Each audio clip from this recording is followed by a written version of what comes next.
Bonjour et bienvenue chez les douceurs de Maëlys. Je vous retrouve aujourd'hui pour une nouvelle recette et on va réaliser ensemble un pain à la semoule, donc un pain maison qu'on appelle khobz koucha ou la khobz dar.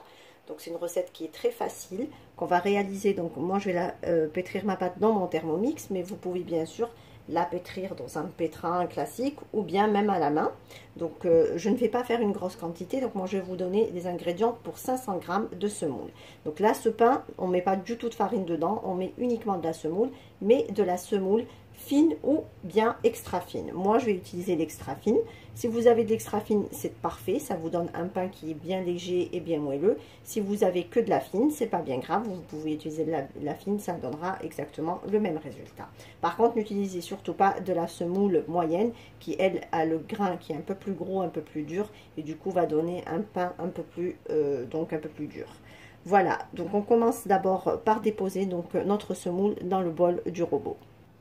Donc ici j'ai mis mes 500 g de semoule extra fine. Je rajoute 2 cuillères à soupe de lait en poudre. Alors souvent on me demande pourquoi mettre du lait en poudre dans les pâtes. Donc le lait ça contient de la matière grasse et forcément ça donne du moelleux. Et donc même si le pain durcit, enfin refroidit du moins, ou même pour le lendemain, il ne sera pas du coup rassis ou ne s'effrite pas. Donc la matière grasse va garder du moelleux et donnera un pain donc un peu plus tendre. Je mets donc une cuillère à café bien pleine de sel.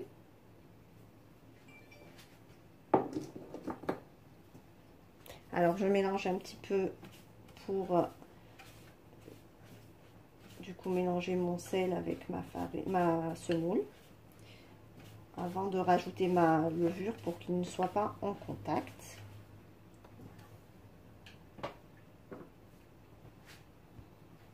Je rajoute ici une cuillère à soupe de sucre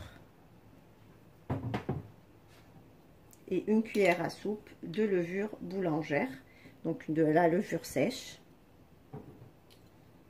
Si vous utilisez un cube, vous prenez donc 20 g de levure fraîche. J'ajoute ici 4 cuillères à soupe d'huile, donc soit de l'huile de table, hein, donc de l'huile de tournesol, ou vous pouvez utiliser de l'huile d'olive si vous préférez. J'ajoute un œuf entier.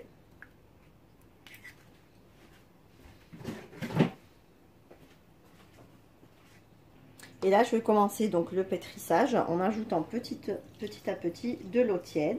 Donc là, je rajoute une partie de l'eau et je vais commencer donc mon pétrissage et je rajoute l'eau petit à petit jusqu'à avoir une pâte qui donc se ramasse en boule, se décolle complètement des parois du bol.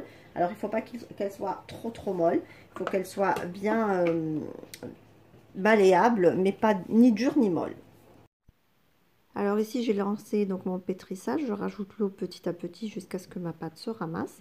Ensuite je rajoute une cuillère de beurre, donc moi j'ai mis une cuillère de semaine que vous pouvez remplacer par une cuillère de beurre. Voilà, après avoir pétri la pâte, donc on obtient une belle pâte comme vous pouvez le voir, donc qui est assez ferme. Donc elle est bien lisse aussi. Donc je vais la déposer dans un saladier et je vais la laisser lever pour 1 heure de temps à peu près. Il faudrait que la pâte double de volume.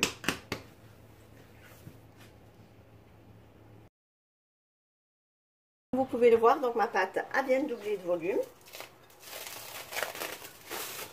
Donc là je vais venir la dégazer avec le poing pour chasser l'air.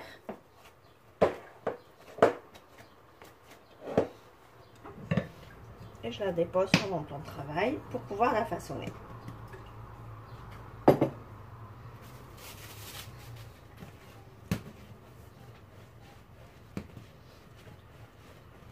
Je la retravaille juste 2 petites minutes pour bien chasser l'air.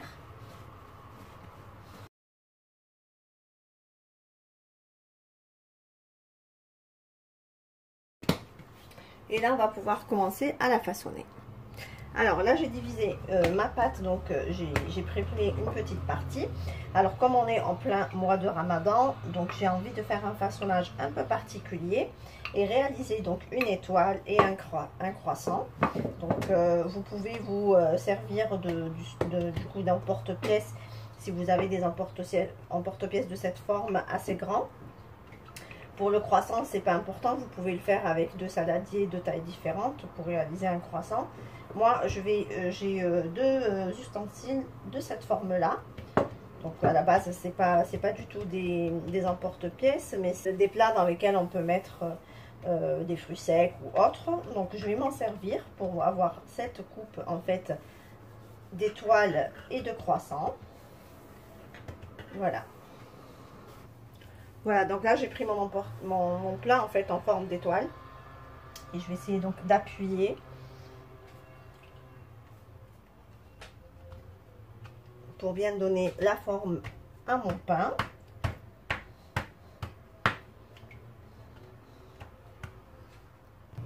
Et à l'aide d'un couteau, je vais venir découper donc l'excédent de pâte pour ne garder que la forme de l'étoile.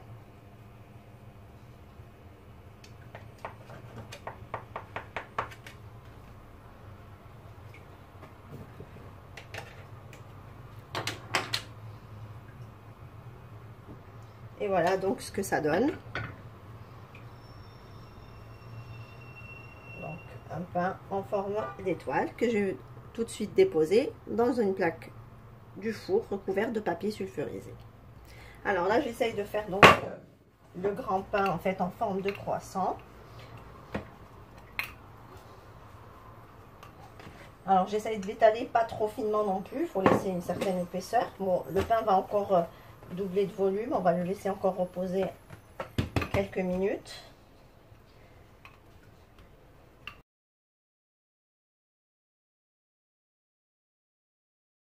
Ici j'ai déposé, donc j'ai bien étalé ma pâte et là je dépose donc mon plat en forme de croissant et comme pour le premier, donc j'appuie pour bien donner la forme.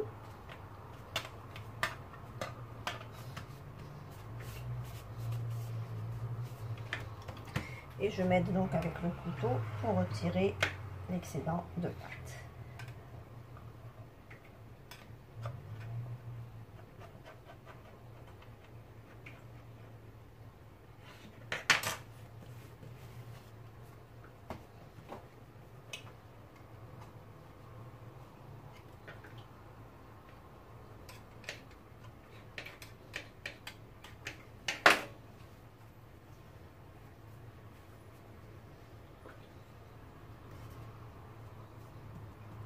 Et voici donc le résultat de mon pain.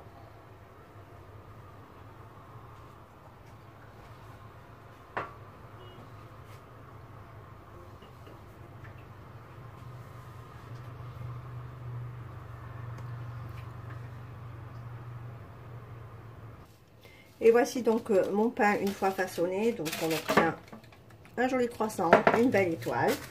Avec le reste de ma pâte, j'ai fait deux autres étoiles et une baguette.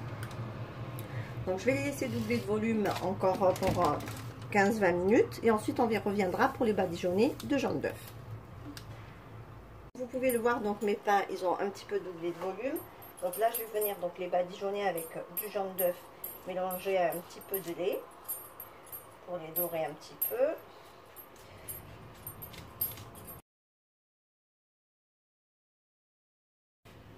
Ensuite, on va les décorer. Donc moi, j'ai des graines de courge comme ceci.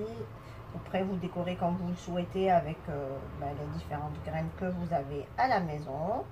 Ou pas d'ailleurs, vous pouvez juste les laisser sans décoration.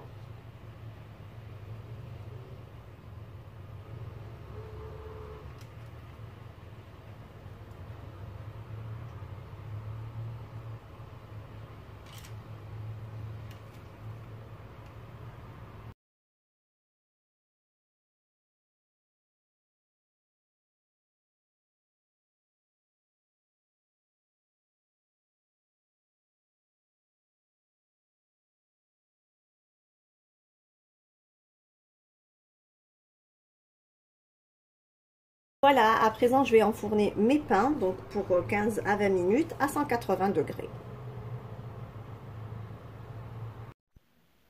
Et voici le résultat final de nos petits pains. Donc comme vous pouvez le voir, on obtient de jolis pains bien dorés, bien moelleux et bien légers, à la forme originale qui représente un petit peu le ramadan. Ici on arrive à la fin de notre recette. J'espère que celle-ci vous a plu.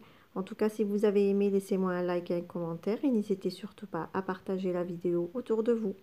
Si vous êtes de passage sur ma chaîne, soyez les bienvenus. Vous pouvez vous abonner en cliquant sur le macaron qui apparaît sur votre écran et vous pouvez aussi activer la cloche des notifications pour ne pas rater les prochaines recettes. Je vous souhaite à toutes et à tous un bon appétit. Je vous retrouve très vite pour une nouvelle vidéo. Merci de m'avoir suivi et à très bientôt chez les douceurs de Maïlis.